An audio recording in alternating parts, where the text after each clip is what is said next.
Captain T-Jack, so nice to meet you. Nora, thanks so much for having me today. So tell me about your career in the Marines. So currently, I am a captain in the United States Marine Corps, active duty, as an 0402 logistics officer stationed here in Quantico, Virginia. How did you end up in the Marines? Oh man, I think it's not like most people's stories. I didn't have any family history of the Marine Corps, really the military at all. I got a softball scholarship to go to George Washington University, and in my head that I was going to get involved with some kind of politics or be the really cool secret FBI agent running around, right? And as an 18-year-old, I met a Marine recruiter on complete accident and just loved what he had to say about the Marine Corps and what it was like to serve your country and to be a leader and to have physical fitness as a part of your routine in life. And as an 18-year-old, an athlete, I couldn't think of anything I wanted to do more. What does it mean to you to serve your country? The more I grow up and get older, I realize the rights and freedoms that we have as Americans. And I've seen that full-handedly from all the travels I've done, traveling to third world countries, especially where women don't have the same rights. I couldn't think of a better job than to protect that freedom and to constantly serve so we don't have to worry about our safety here. Is joining the military something you ever thought you would do? Absolutely not. I say this all the time.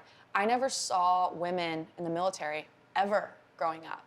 I grew up in Indiana. There's not really a big military base, but even from movies and TV shows growing up in the early 2000s, women in the military was just never something that went together in my mind.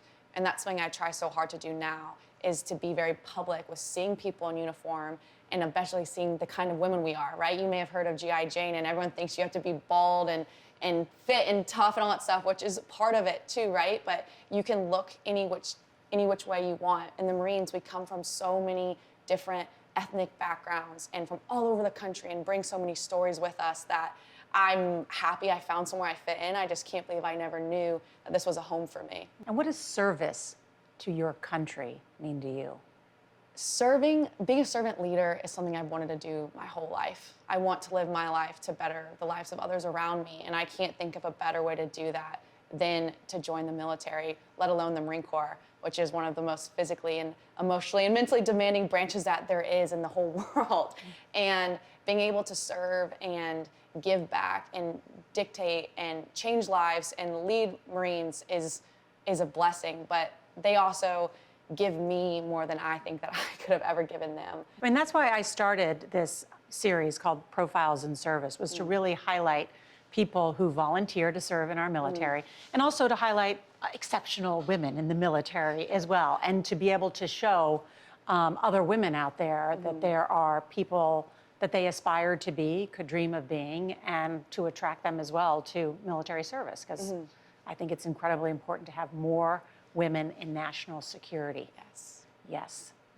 So there are very few female officers in the Marines. Just 4%? Roughly 4 to 5%, yes. That's Small. How do you find that? It was tough at first. You know, when you go through your training, you're with an all-women's platoon and group, so you don't really notice it as much. But then when you really get out there, sometimes you oddly get used to being the only woman in the room, which sometimes is challenging when you go through different life events, right? When you want to progress and have a family and do all this stuff, there's just a little bit of a difference in how you approach things. But to be honest, I've never once in my time in the Marine Corps felt excluded because of my gender or anything. I've actually been really welcoming. My Marines will tell me sometimes I'm the only female leader they've ever had, and some of them have never had even a mom figure.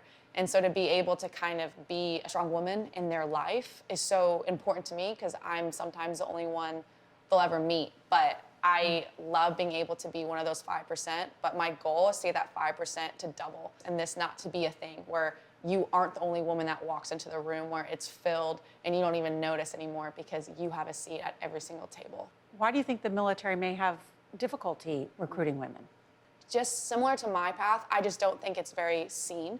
And a lot of people have a lot of ideas of what they think the military is. And they think it's this, you know, male-dominated society where you have to be hard and shoot guns and all this kind of stuff. And I'm the first to tell people, I never shot a gun before in my life before joining the military, right? I had no idea the rank structure. I've always been an athlete, but I don't curse, I don't yell, I'm not a screamer. Like, that's just not how I am. So because of the mold that maybe women might think that they have, they may not think that there's a place for them. But I'm trying to holler from the rooftops being like, no, like that's not true. Come as you are, and we're welcoming of all people. And the Marine Corps does an incredible job of kind of molding you into what they want, but also allowing you to still be the person that you are and achieve anything you want to while you're here. So you're a former D1 athlete, you're then a Marine serving in San Diego. How do you get into bobsledding? So I've been an athlete my whole life. I'm one of the most competitive people you'll ever meet in your life. I just felt this need to continue to compete. It's really hard being a female being told, hey, college athletics is all you get. And I'm like, well, I'm 22 years old. How is my athletic career over? And so going to George Washington, there's a 5-time Olympic medalist named Alana Myers-Taylor, who also played softball at George Washington. And when she won silver in Pyeongchang in 2018, I presented her an award based off of GW. And I hit my buddy next to me hearing her talk and was like, in another life, like I would be a bobsledder, but I've dedicated my life to the Marine Corps and I can't wait to go get some there, right? So that seed was planted and I had no idea. Flash forward, I finished through officer candidate school, the basic school, logistics school. I get to California and it's 2020 and it's COVID. And everyone, was in a panic and I'm like, I have to do something. I just felt this urge and desire of, I have to keep going. I want to keep competing, like what's next? And I saw that bobsled was having an online combine, very similar to like the NFL and stuff, was going to teach and assess sprints, lifting, and then a sports highlight video. So I believe I was 22 years old, 23. I was like, well, why not just give it a shot? At least it gave me something to train for every morning and look forward to. So I submitted my video. I called the coach. I was like, hey, you have no idea who I am, but I'm a United States Marine officer and I just sent you my video and I really think you should watch it. And I think that really impressed them. And the next thing I know, in November of 2020, I got an invite to come try out for the team as a pilot, which doesn't happen all the time. So I went to Park City, Utah, and essentially was thrown off the top of the mountain, was told sink or swim, and figured out. And had you ever been in a bobsled before? Absolutely not. Cool Runnings was absolutely all I knew. And I watched that so many times to get ready. And it's not fully accurate, by the way. But yeah. Wow. And so what's the best part of bobsledding? Oh, the speed. The speed and the adrenaline. Going 90 plus miles an hour down an ice track and maneuvering this 400-pound bobsled within like seconds. And then traveling to the most amazing, exquisite places in the world of like these top ski resorts and competing wearing Team USA across my chest. What's the hardest part about bobsledding? The crashes. Yeah, so I'm no stranger to crashes. Actually, just 2 weeks ago at 95 miles an hour, made a mistake and you're on your head against the ice, pinned in a 400-pound sled, burning your skin. You get ice burns, so your skin's exposed, it heats up, and it just tears through layers, concussions, neck injuries, whiplash. It's just scary. A car accident that doesn't end, that you go all the way down. But the fear of crashing and what that means just brings the stakes even higher, and what makes it that much more exciting, that I have to be on, we're talking hundredths of a second to 1 second, maneuvering down tracks at 95 miles an hour. And what's your dream? My dream is to be the first female Marine in the Olympics. That's something that's never happened before. I know it's not surprising based off of the number of women we have. There's not a massive population. But I really just want to show, especially young girls, what's possible, what a Marine can look like, what a professional athlete can look like. And will your day job interfere at all with your dream? Being a Marine, I'm a Marine 24/7, and that's my priority. Based off the story, I joined the Marine Corps before I even started bobsledding, and so my career and my priority is to serve and to give to the Marines. And I'm just blessed and fortunate that the Marine Corps is allowing me to do it. It is not easy. I'm the first to tell you that. People ask me all the time, how do you balance both? I'm still trying to figure that out on a daily basis of how can I give my Marines to make sure they're squared away, they're taken care of, our mission is able to be met every single day while I'm gone and trying to train 2 times a day and be the quality of an athlete to potentially be an Olympian. But at the same time, it's exhausting, and that's what makes it fun. If it was easy, anyone would do it. And so I just am trying to be the first to do it. How are you doing in terms of the competition for the bobsledding? I can't believe I've only been doing it for 3 years, but last year I was actually able to make the World Cup team, the national team for Team USA. I ended up getting ranked 14th in the whole world and competed in my first ever world championships. And no Marine, man or woman, has ever competed in world championships in winter sport. So that was incredible to make that. And now I just want to continue to achieve and compete and represent my country and ultimately represent the Marine Corps as I do that as well. And when will you find out if you made the Olympic team? So the Winter Games are until 2026. So the Olympic team actually isn't named until January, just the month prior. So my job right now is to continue to get driving experience, to continue to get my qualifications. So I do have to travel and go to these tracks to maintain a certain level of eligibility.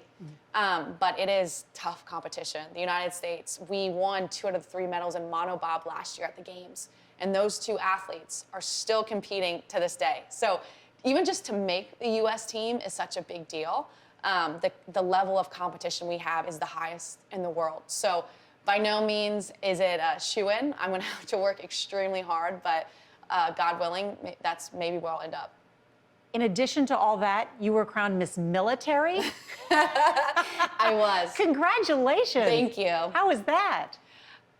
Incredible. I love to do things that are out of my comfort zone, and that was absolutely one of them. I was reached out through social media. I thought it was a joke, honestly, at first, and they were like, hey, we think you'd be really great for this pageant. It's really geared towards active duty and veterans with a heavy emphasis on what you're doing out in the community. Because I was like, I don't know how to walk in heels very well enough to be ranked by judges and this stuff, right? I have no pageant experience. And it was awesome. So we went, it was in San Diego, and I got to talk about community service and involvement in my church. I got to talk about my talent being a Marine and got to showcase one of my bobsled races in Austria and just came out in my uniform. And then ultimately got to just speak on my ideas about where the military is and where we're going. And to be crowned was like an honor. I totally didn't think it was going to happen. And it's been a ride ever since. So unfortunately, 2023 is coming to an end, but I'm excited to continue to stay involved in the organization. I think people often want to know whether you are male or female. How do you deal with adversity and challenges? I think dealing with adversity, I want to do things that are hard. I want to be tested. I want to see where my limits are mentally, physically, and emotionally. And when adversity strikes and hits, I really rely on a couple things. One being my faith. I'm a very strong Christian and a believer, and so when things come, I'm able to kind of pray about it and stop and internalize the situation, try to see a bigger picture and push through it. But ultimately, I rely on my tribe, people that I let in my inner circle that are there, that build me up constantly, that pick me up when I get down, that when I don't believe in myself, give me 10 reasons why I should keep going. A support network. Exactly. And I couldn't do that without them. And so, you know, you're interviewing me here, but you don't see the hundreds of people behind me that were a part of this story and got me here because they believed in me. They picked me up when I was down. This is not a one-man show. This is a whole village behind to get where I am. It sounds like the Marines have been incredibly supportive. Incredibly supportive. Yeah, more than I could even possibly fathom. Because that takes a lot of time. It does. And what you're doing in addition to your day job. Mm-hmm. It does, and I tell you what, it takes leadership, because ultimately I'm here to do a job, and I have my superiors that say, hey, we got your back, we're gonna let you do this. And then I have my Marines under me that when I'm gone that step up and are saying, hey ma'am, we'll help you out. We'll get this job done for you, because they believe in me as much as I believe in them. So it's taking a chance on me. The very first Marine that I told about this was Major Seameyer, and I said, sir, I have a dream. I got invited to go. Sir, I don't know how I'm gonna do this, but I just have to bring it to your attention. And the first thing he told me is, Riley, we'll make a way. We'll figure it out. And that's what we do in the Marine Corps. We rally behind each other. We maybe have something that we've never dealt with before, and we figure it out. We make a way ultimately to allow us to be successful human beings. And I, to this day, am in touch with him. He was actually able to come to my race in Germany last year, full circle, and see what he did, because he believed in me, because he stepped up for me. And that's how I want to continue to lead my Marines, is, hey, you might have goals, dreams, and desires you want to do. Being a Marine is great, but let's continue to push forward, and how can I support you and believe in you and work a little bit extra to help you get there. What's your current day job? So I am a support officer at Expeditionary Warfare School, which is a military school for captains. It's a 10-month school, and what I'm here to do is support. I support the school by doing logistical functions such as supplying supplies for the school that they need, taking care of the whole building and running the facility. any movements that the students go to. So they'll go on different trips all throughout the East Coast to gain learning and knowledge experience. I deal with our whole budget here at our school. And then lastly, I'm a sexual assault victims advocate for anyone on base within the Marine Corps. So we were talking about your dreams. I understand one of your dreams is to become a published author, and that may be coming soon? It is. So I have a lot that I want to do, and it ultimately revolves around the same idea of inspiring, and especially inspiring younger women. I want to inspire everybody, but being a woman, like there's a different piece there. And so I really wanted to write a children's book. And I'd been saying that for about a year. I said, oh, before I'm 30, I'm 26, and I'm like, well, why do I have to wait? Why not just try? So I did a lot of research. I contacted a lot of people. I ended up being picked up by a publishing firm called In-Game Press, which is all women-owned Christian organization, and they took on my book. So I finished all the writing. It's on the illustration phase right now, and it's going to be coming out this summer. It's called If You Can Dream It, Be It, and it's about a little girl with an assignment that in school she has to figure out what she wants to be when she gets older. And not giving too much away, but she soon's realizing once she interviews several people in her life that matters that she can't decide on one, but she ends up finding out that she was the one who put the pressure on her that you could only pick one. Oh, that's great. Actually, that's a really good idea. I mean,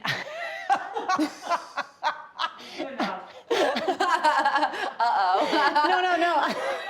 Julie's like, no, I mean, I think it's so funny because if you think about sort of the stereotypes of, we ask kids what they want to be when they grow up. And certainly, even asking certain people to decide, well, be a lawyer. Mm-hmm. As my friend's mom said, when she was growing up, you were either a lawyer, a doctor, or a loser. But, this idea that you have to just be one thing. Yeah. I think that's a great idea. Yeah. Yeah. So I'm excited, and I want to get it in the hands of young women and men to see that possibility of why do we put ourselves in a box? And we do that, right? Being a Marine is the greatest accomplishment I've ever had in my life, but I'm not going to stop there. Riley, you might be one of the few people that ever said that being a Marine is just part of who you are. Absolutely. Absolutely. Or like a stepping stone into something more. Being a Marine is a part of who I am, but it's not who I am. And I say that, and I want people to realize that your job is not who you are. It's something that you do. There's so much more to you as a person. There's so much more to Riley than being a captain in the Marine Corps. That is one of the most fascinating assets that I have, that I bring to the table, that I am the most proud of. And when I earn my Eagle Globe and Anchor to this day, like trips me up. And I will never forget that moment. But I don't make my job who I am, because I want to keep achieving, and I want to keep going, and I want to keep rising up to the next level of seeing what am I capable of accomplishing in this life. So Olympian is next. That's the next one. We'll author this summer, and then so as long as that comes out, yes. So Riley, what do you want your legacy to be? Wow. I want to be remembered for how I make people feel. I don't want to be remembered for all the things that I did and the accomplishments and the medals. I want to be remembered as somebody that brought others along with me, that didn't create this path so narrow that only one person could go through it. I want to be able to create a path big enough that multiple people can run through it and accomplish things that they never thought was possible, and kind of create a roadmap to do it. In addition, when I'm gone from wherever I am, I just want to be remembered as someone that brought life and happiness and energy and smiles, because I believed in people, because I saw the good in them, and I pulled their potential out and just was next to them as they achieved whatever they want to do. Well, that's service. Yeah. Thank you.